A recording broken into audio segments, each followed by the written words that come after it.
Good morning all from the Travelodge, Isle of Wight. I had a nice 2-night stay at this hotel, which you could see in my White Link video. Now guess where I'm off to first? Here's the clue, it has this amazing spiral-like staircase. But have you worked out where it is yet? Yes, you've guessed it, it's Wetherspoons, for yet another traditional breakfast to start the day. As per usual, I've ordered a mystery extra item. Can you guess what it is? Let me know in the comments below. And with that, welcome to Carl's Travel Channel, where every journey costs less than £200. Please sit back, relax and enjoy the ride. And always remember, the nearest exit may be behind you. And as we pass by the many danger and warning signs, please remember to like and subscribe. It really does make a difference. You can also now follow my Instagram at Carl's Travel Channel. As we stroll up the pier, we're joined by another guest here. Oh, but who? She flies off as I scare her. This pier was opened on the 26th of July, 1814, and originally had a tramway running along it. This was apparently converted to its current pedestrian use in 2023. One curious thing on this pier are these small huts. I have failed to find out what these are for, but if you know, please let me know in the comments. And warning, risk of noise levels in this area. Maybe that's about the current construction works taking place, I'm not sure. Cars drive up and down the pier to the car park at the end for the White Ryde catamaran service to Portsmouth. I almost make it to the end here at Ryde Pierhead Station. Timed perfectly is the departure of an Island Line train, beginning its journey down to Shanklin. For my video on board these, please view my White Link video.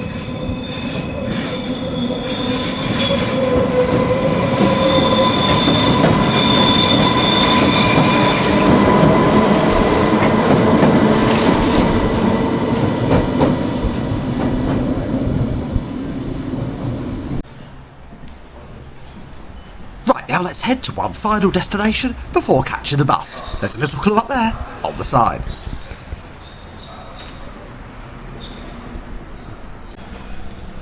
It's this very short walk from the station.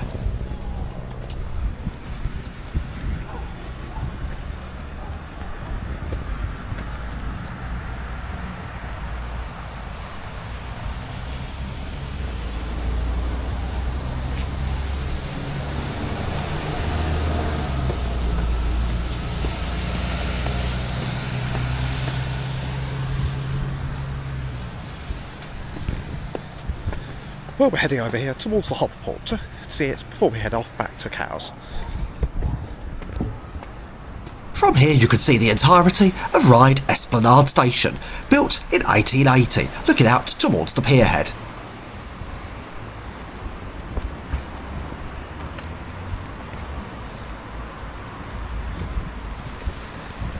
At the end of the footbridge, affords not just an amazing view over the station, but over here at the Hovercraft terminal. And what is that I see out there in the distance? Yes, you'll never believe what it is heading to the Hovercraft terminal. It's a hovercraft.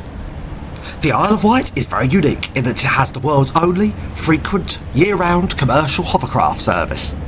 This operates from Portsmouth and Southsea to here at Ryde Esplanade.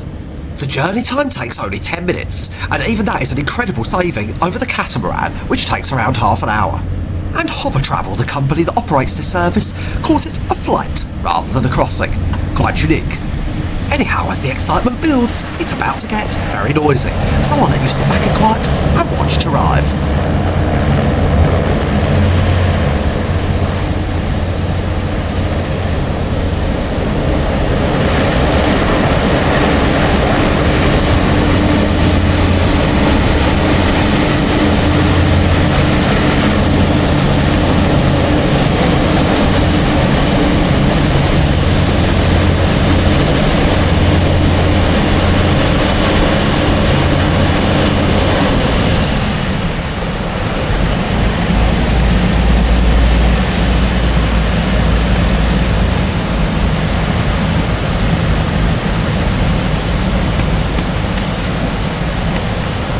To arrest, the skirt underneath the hovercraft deflates.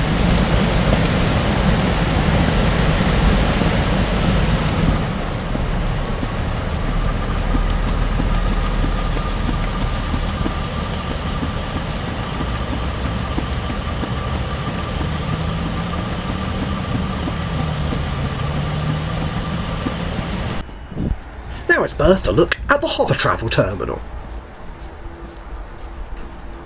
Ah, and what's this over here? I think I can spy a plaque. If we move closer, yes, it says the longest operating hovercraft service in the world from July 1965. And if we check out around the back here, we might get another up-closer view of the hovercraft. And there she is, GH2160, basking in today's glorious sunshine, also known as the Solent Flyer. Right, anyway, I've got a bus to catch, and here are the bus stands opposite the Ryde Esplanade station. Sadly now, it's time to get the bus over to East Cowes for our red funnel ferry back to Southampton. That goes from here just outside Ryde Esplanade station, the number 4. The bus today is HJ16HSG, an ADL Enviro 400, operated by Southern Vectis. And in case you cannot spot it, this is from bus stop letter A. On the bus stop, a nice clear map here of the Isle of Wight, and you can see clearly the route of the number 4 bus we will be taking today from Ryde to East Cowes. And cosily on board, I connect my camera straight to the USB power, which amazingly for a bus works really well. Oh, we've made it on the bus to East Cowes. And so, here we go. The bus fare, once again, paid with contactless to the driver, cost only £3. We trundle out of the bus stands at Ryde Esplanade station and then weave our way up into Ryde town centre, making a couple of extra stops before heading on our journey onwards. I recorded the entire 4-ride journey of this bus, but have not put it into this video since I know a lot of regular vlog viewers do not like that. However, if you do wish to see the 4-ride, please let me know in the comments below, as I might upload it in the future as a separate video. The link will be in the description. Further along the Esplanade up here is the Ryde Super Bowl, and just beyond it, the Ryde Marina. I would imagine during the summer months, this whole area is absolutely chaotic and bustling, but if you visit in December like me, you're probably going to get most of the whole place to yourself. Right, let's zoom through this section at top speed to arrive into Ryde town centre.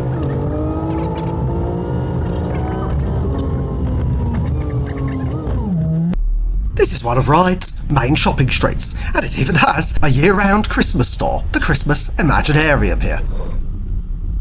For reference, this bus stop is called Cross Street. If you are staying at a hotel in town and prefer not to walk down to the Esplanade, you could join the bus here instead, right opposite the Buds and Blooms florist, and you could pick up some flowers even, for whoever you wish to impress. Anyhow, for now, I'll cut out most of the rest of the bus journey, and you can wait for the full ride video, should you wish to watch that in addition. One other important stop is here at the Fishbourne Ferry Terminal. I have left this little section in so you can see where it is, and that is the bus stop there, right off to the right, and that's where you get on and off the bus for the Wightlink ferry from Fishbourne to Portsmouth. You can see this in my Wightlink video, already uploaded on the channel. For now, however, you'll have to wait for the video to continue at the red traffic lights. The Isle of Wight's most famous attraction is en route on this journey, Osborne House. The final resting stop of this journey is here on the right at the Waitrose. But alas, we will head down to the end of the street here soon and do a U-turn, but this affords you a little view and a sneak peek at the Red Funnel Terminal, which, as you can clearly see here for an orientation tour, is directly at the end of the road. Really, not a very far walk at all. If you're feeling peckish, there's a Chinese takeaway right here.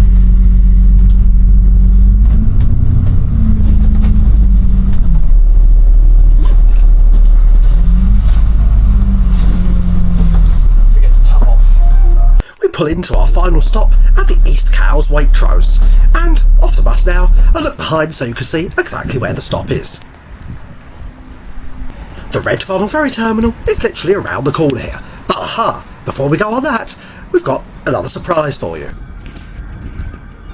Yes, I've got a little time to check out the floating bridge here, or chain ferry, to West Cowes. And here she is, just arriving, the floating bridge number 6. I wonder where 1 to 5 are. I have no idea, let me know in the comments below. The fare is £1.50 and can only be paid using card at the entrance. This might be the cheapest ferry I've ever been on.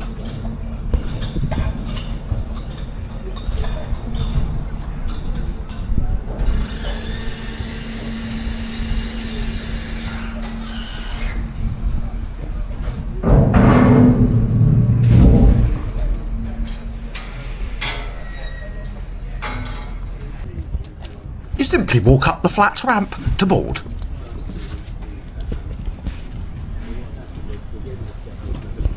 Now let's go up to the high top deck.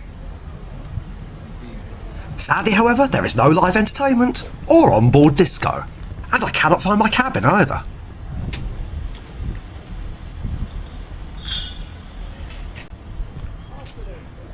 The large white shipyard building can be seen over there to the right.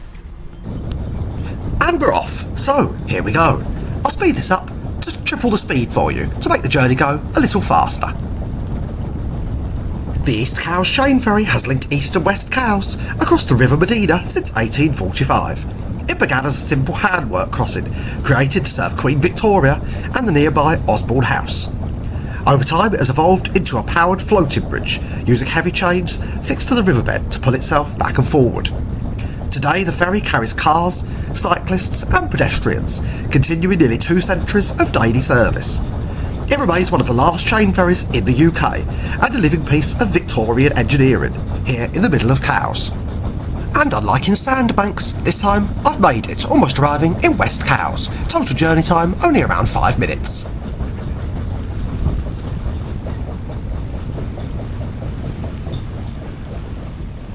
A look around on the other side at West Cowes. It's glorious, well looked after buildings.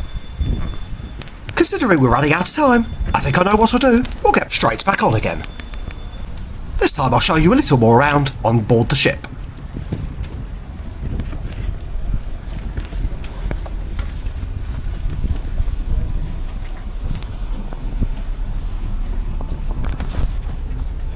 This latest particular vessel, the Floating Bridge number 6, was brought into service in May 2017. Up there we can wave to the captain in the gigantic bridge. I do love that it has Christmas tinsel. For now, however, I will take a little rest here opposite the lifebelt.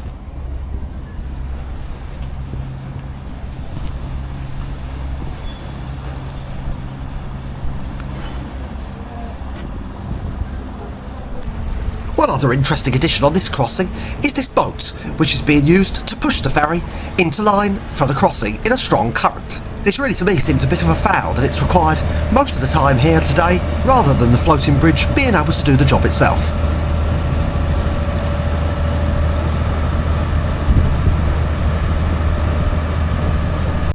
Another quick crossing, so let's head off. As we exit, you can see the chain it uses heading up into its fixing. A nice, very easy short walk back to the Red Funnel ferry terminal. Although I must admit the access for pedestrians is not very well marked.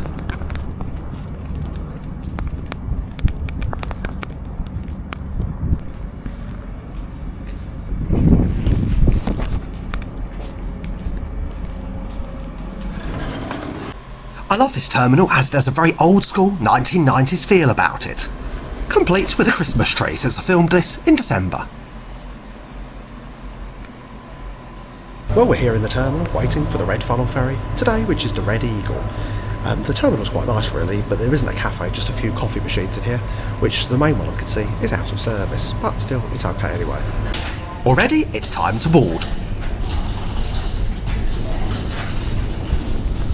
And the excitement builds as I climb the gangway to board the super ferry, the Red Eagle. Well, I'm not sure about super ferry, but you know what I mean. And due to the lack of one on top, they've painted a red funnel on the side here. We climb up inside onto deck 8, and as well as the onboard service office, this is where the main lounge and passenger saloon is located. Costa coffee machines in the cafeteria. I'll show you more of that later.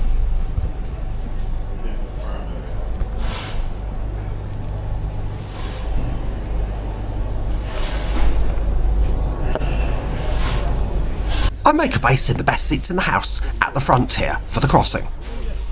All the seating is unreserved. There are some premium lounges where you can pay to get into. I then grab a snack and drink from the ship's bar. Prices are pretty good, and a pound of chocolat to remind me of Brittany Ferries. You can see the floating bridge and River Medina. But you should know me already by now. The first thing I do when I come on board a new ferry is climb up to the top deck, or deck A as it is known on the ship, the promenade deck.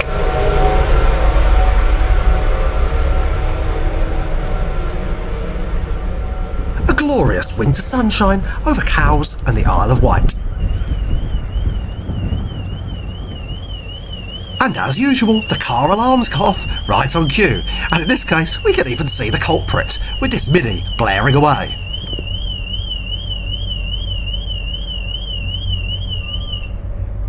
Thank heavens for that, maybe the car's batteries have run out.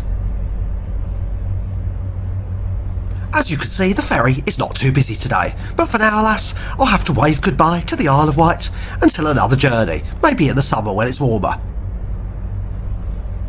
It's relaxing, peaceful and quiet, watching the world go by from a ship. Oh dear, I've definitely spoken too soon. With that, welcome aboard the Red Eagle. She is the largest ferry in the Red Funnel fleet. Built in 1996 in Port Glasgow, she measures just over 93 metres in length and has a gross tonnage of around 4,000 tonnes. Following a major refit in 2004, her vehicle capacity has now reached 220 cars, with space up to an incredible 890 passengers. At the time of building, she was the largest Isle of Wight ferry, but now that's the Victoria of Wight. A very good afternoon everyone. On behalf of Captain and his crew, we'd like to welcome aboard the Red Eagle for this sailing to Southampton. We do ask that you take extreme care whilst we run the vessel, especially on the stairwells and on the outdecks. If you're travelling young children, please keep them close and supervised at all times. Smoking includes the use of the cigarettes only permitted in the smoking area on the outdeck. If you're travelling in pets today, please must remain in our destination care lounge on A deck. Unfortunately, the lift going up to A deck is currently not in service, but if you do need any assistance, please do not hesitate to ask a member of the ship's crew. For your convenience, our food and beverage outlets are open on B deck. Refills locate the centre of B deck, offering a wide selection of hot and cold food and drinks. Our steam bar located far into B deck, offering a selection of premium teas and coffees, wines, beers and spirits. Once again, we'd like to wait for us today, and if you do have any questions or need any assistance, please don't hesitate to ask a member of the ship's crew. Thank you and enjoy the coffee. Now the very long announcement is over, let's have an explore of the rest of the ship's decks.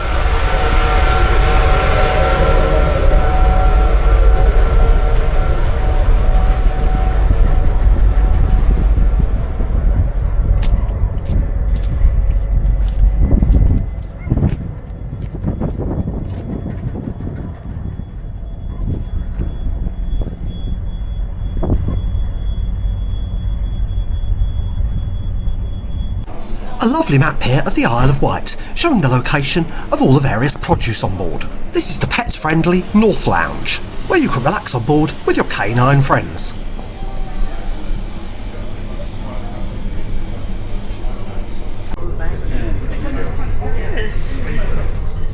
I must admit though, she does badly look like she needs a refurbishment, rather scruffy looking as you can see.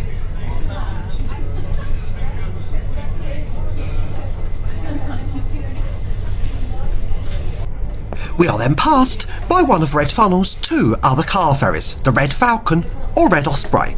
If you could tell which one it is, please let me know in the comments below. I'd love to hear how you know. They are all in the family of Raptor class ferries, built at Ferguson Shipbuilding in Glasgow. They therefore operate a total of 3 fairly hefty ferries on this route between Cowes and Southampton. This is in addition to the 2 Red Jet high-speed craft, coincidentally one of which is passing us now. Back inside to show you the ship's cafeteria, the Costa here with its pricing. You can pause the video to see, and there is the inside of the cafeteria itself with its various offerings. Toilets are located here to the left. And an advert here for the ship's premium lounge, the Signature Lounge, which I must admit when I checked the pricing is rather expensive for what you get, although I think it is fairly good quality. It's located back up those stairs on deck A. The deck plans for you here so you get an idea where all of these things are. Just at the top of these stairs is the entrance to the pet-friendly North Lounge, which we saw from the other side a moment ago. But we are now well up the River Itchen, so it's time to go back outside and watch our arrival into Southampton.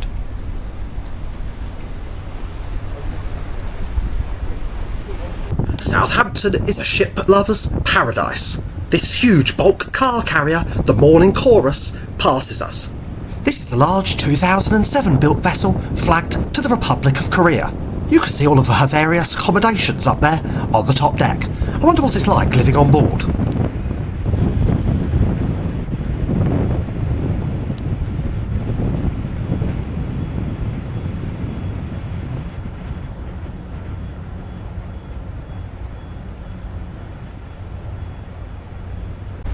Two more car carriers are berthed in over there ahead. Behind these are some giant multi-storey car storage areas, presumably all new vehicles.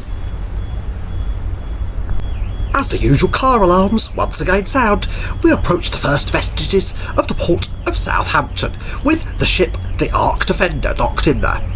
We'll see her up close in a moment, but firstly a little information about the prices for the ferry. Now, I booked my crossing today on the Red Funnel at an amazing Black Friday deal of £13.20. I think this is half the normal price. Ferries to and from the Isle of Wight are some of the most expensive in the United Kingdom, and they very rarely give special offers, so when I saw this Black Friday deal come up, I snapped it up without a thinking. Though randomly, at the time of producing this video, I had a quick look on the Red Funnel website, and the foot passenger fares were once again £13.70, so maybe you could get them more frequently after all.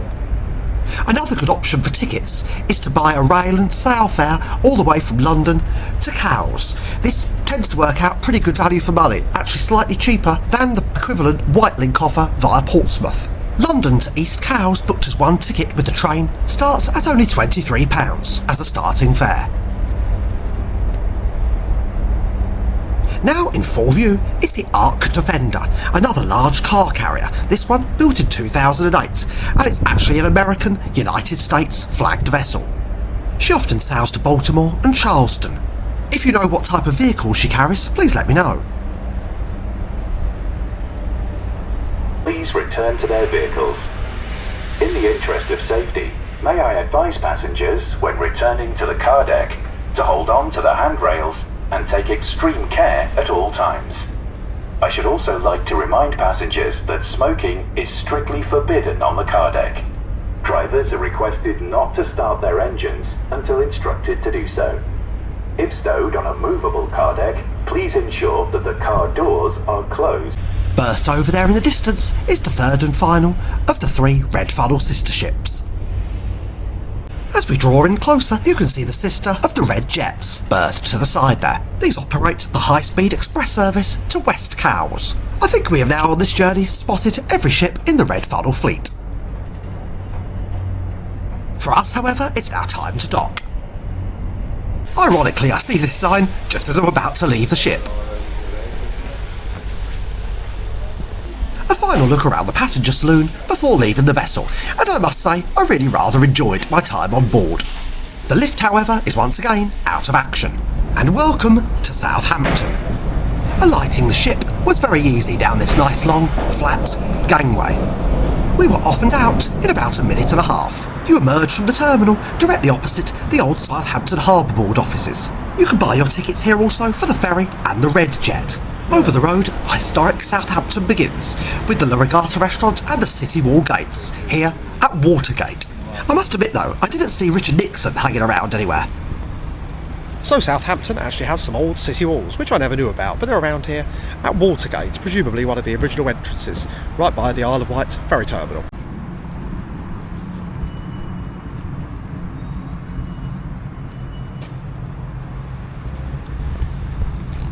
Well, down here there's a nice old ruin. I believe this is the remains of an old guardhouse complex to protect the city. Across the road is the entrance to the old Royal Pier, with its Indian palace-style gatehouse opened in 1888. It is now an Indian restaurant. But sadly, as we head into town, it's raining cats and dogs. I made it to this famous and nice old pub named after Celine Dion. The Titanic, sorry. Inside, they even provide a piano for you to play the score. The pub is very nice, and I believe they do a lot of filming in here, which indeed there was someone else doing today. Not just me. And yes, I am drinking a Coca-Cola. At the end of the street, you pass through another of Southampton's historic fortifications, this time the Castle Bailey Wall. It brings you out onto the other side, opposite the main shopping centre. Passing by the National Express, Southampton coach station, we pulled into here on my Paul to Guernsey trip. It's nice to see it again. Literally just around the corner is Southampton Central Station. Sadly, the final destination of today's journey. The building this side has a very Art Deco style appearance. As we cross the footbridge, here are the all-important trip costings. An incredible amazing total of only £32 for today's entire journey. And I'm yet again waiting for the same train I've taken in 2 weeks back to Waterloo. You can see it also on my Harbour Breezer video. Well, that's almost the end of our trip, and we're about to catch the train home.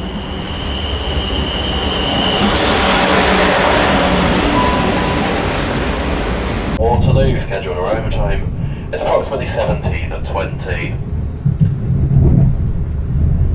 Any passengers travelling to Clapham Junction due to a short platform, you must be in the front 8 carriages of the train. If you're travelling to any of our other stations, you can be in any part of the train. Our next station call is Southampton Airport Parkway.